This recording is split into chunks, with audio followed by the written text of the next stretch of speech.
morning, good afternoon, wherever you may be in your day. Thank you as always for choosing to make chemistry part of your day. I want to show you the last step of the copper cycle and how to do this as best you can. So you're going to have copper and water at this point, and we want to try to get it all over into one of these evaporating dishes. So the first thing you need to do is really mix it up good. And I probably have more than you'll actually have, so I might have overdone it here. And you just want to pour it all at once, just in one smooth motion.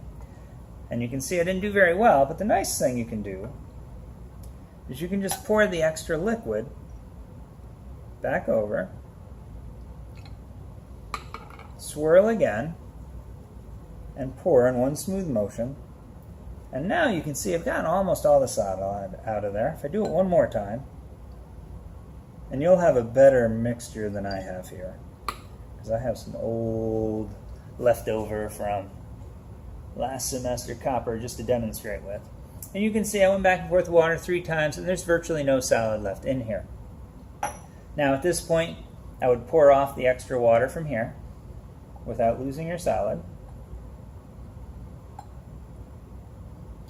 It's going to be pretty wet, so make sure your hot plate starts out low, because you don't want to boil and splatter your water and your sample all over the room. Then you got to start over, and the last step, after you spent 2 hours, that's a bad idea. So start out heating very slowly. Once it looks dry, go ahead and crank the heat up, and then you can put a watch glass over with a tong. You can hold the watch glass over, and if it gets foggy, there's still water coming off. If it's not getting foggy, then you're probably evaporated all the water. You can take this off of the heat, just like that, and then wait for it to come to room temperature. Once it's at room temperature, you can bring it over to the balance and weigh it. You shouldn't touch it with your hands because there's oils on your hands, and that's going to get left behind and add mass. Now our balances aren't that sensitive that it probably matters for the results of today's lab, but we want to teach you all the best practices we can. So when you're done, bring it over with the tongs and put it on the balance and record the weight. And that's all there is to it.